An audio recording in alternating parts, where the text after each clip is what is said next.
प्रधान तिलमापुर, प्रबंधक पृथ्वी फाउंडेशन वाराणसी। क्या मामला लेके आए यहाँ आए हैं? मामला देखिए यह है कि रिंग रोड पर स्थित लोढ़ान मौजा में अराजी नंबर 256 जो शंकर जी विराजमान के नाम से वह ज़मीन इंतखाब में दर्ज है। उस ज़मीन को लोढ़ान के ही कुछ पंडित जी लोगों ने, जो ट्रस्टी भी नहीं हैं, ट्रस्ट का कुछ अता पता नहीं है, कौन उसमें सचिव है, कौन उसमें अध्यक्ष है, कौन उसमें कोषाध्यक्ष है, ये ट्रस्ट वगैरह का कुछ नाम और निशान भी नहीं है। उस ज़मीन को बनारस के डिप्टी सीएमओ उप मुख्य चिकित्सा अधिकारी डॉक्टर मोइज हाशमी को 25 साल के लीज पर दे दिया गया, जो कि चैलेंजेबल है। चैलेंजेबल इसलिए है कि कृषि की ज़मीन कृषि को ही दी जा सकती है। दूसरा, कृषि की ज़मीन सिर्फ 15 साल के लिए लीज होती है। तीसरी अनियमितता यह है कि ट्रस्ट की ज़मीन अगर है और वह किसी देव को अर्पित भूमि है तो उसको लीज पर देने के लिए अथवा किसी तरीके से स्थानांतरित करने के लिए सीपीसी की धारा 94 के अंतर्गत जिला जज से अनुमति लेनी पड़ती है।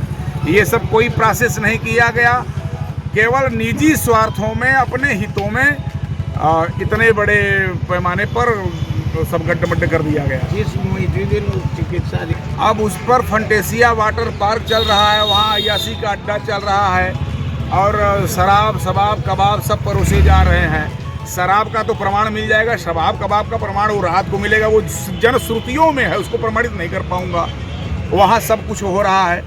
तीसरी सबसे बड़ी बात, इन मूर्खों को यह समझ में नहीं आई कि ज़मीन, उनकी भी ज़मीन, जो उनकी निजी ज़मीन है वह ज़मीन और जो शंकर जी विराजमान की निहित ज़मीन है, ये ज़मीन कालांतर में वक्फ बोर्ड की हो जाएगी। ये कुछ नहीं कर पाएंगे। क्यों?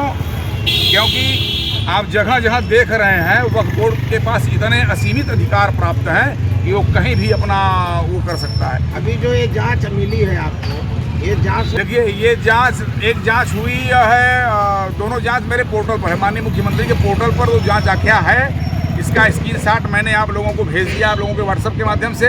उस जांच आख्या में यह बताया गया कि ज़मीन निजी है। पहले जांच आख्या जो 20 जनवरी 2023 को की गई, उस जांच आख्या में किराया 40,000 माहवार दिखाया गया और दोनों ज़मीन को निजी भूमिधर, संक्रमणी भूमिधरी दिखाया गया। मतलब आप इस जांच से संतुष्ट नहीं? कतई संतुष्ट नहीं। तो आगे की क्या प्रक्रिया होगी?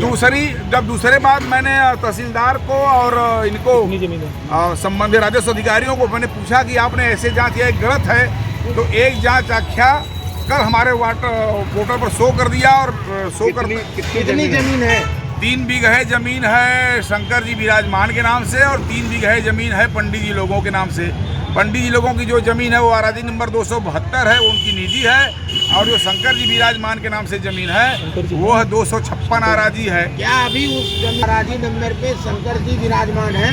शंकर जी विराजमान कहाँ से होंगे? जब फंटेसिया वाटर पार्क चलेगा तो शंकर जी कहाँ से विराजमान होंगे? यह बहुत गंभीर प्रश्न आपने किया है। और मैं बताऊं आपसे कि पहले थे डार्क जोन में है, सुनिए, पहले वहाँ थे क्या? शंकर जी वहाँ नहीं थे। शंकर जी की मंदिर दूसरे जगह है। वह जमीन शंकर जी के निमित्त, उनके राग भोग प्रसाद आदि के निमित्त है, क्योंकि शंकर जी की जब मंदिर है तो उनके राग भोग के लिए कहाँ से आएगा? तो उनको जिनकी जमीन थी उन्होंने दान किया है। क्षेत्र, पूरा क्षेत्र जो है, अभी समाचार पत्रों में 3-4 दिन पहले हमारे पास होगा, मैं वो भी दे दूंगा आपको। ये डार्क जोन में है। भूगर्भ जल का स्तर इतना नीचे चला गया है कि वो डार्क जोन में आ गया है। अब फंटेसिया वाटर पार्क से जल का दोहन हो रहा है, रेन वाटर हार्वेस्टिंग सिस्टम की कोई व्यवस्था नहीं है, और डार्क जोन में इतना बड़ा काम, ये कोई व्यवसायिक कलाप भी नहीं कर सकते। ये तो विशुद्ध रूप से अय्यासी का अड्डा है। इसके बिना सबका जीवन चल रहा है, किसी का काम नहीं रुक सकता है। लेकिन इतने फालतू चीज़ के लिए इतने महत्व की अनदेखी की जा रही है, इतने ही बहुत बड़े पैमाने पर सार्वजनिक हितों की अनदेखी की जा रही है, ये बहुत गलत हो रहा है। हेलो। हेलो, हाँ तहसीलदार साहब बोल रहे हैं? हाँ जी। नागेश्वर मिश्रा बोल रहा हूँ बासापुर से। बताएं। ये फंटेसिया वाटर पार्क की जांच आप कर रहे हैं? फंटेसिया वाटर पार्क की? हाँ हाँ। ये मेरे संज्ञान में नहीं है।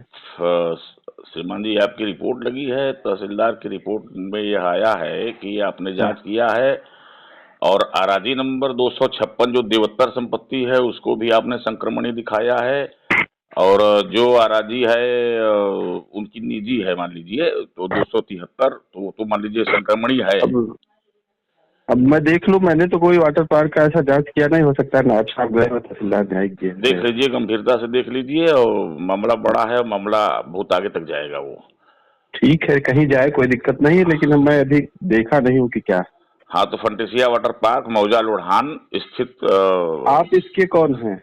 मैं उसमें वादी हूँ, पक्षकार हूँ, मैं एप्लीकेंट हूँ उसमें। मेरे ही प्रार्थना पत्र पर सब हो रहा है।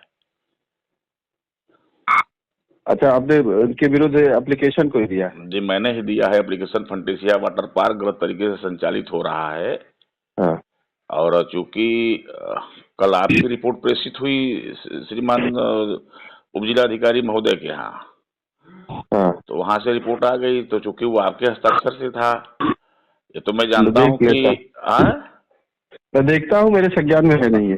देखिए बड़ा मामला है, देख लीजिए उसको। ठीक। ठीक। हाँ।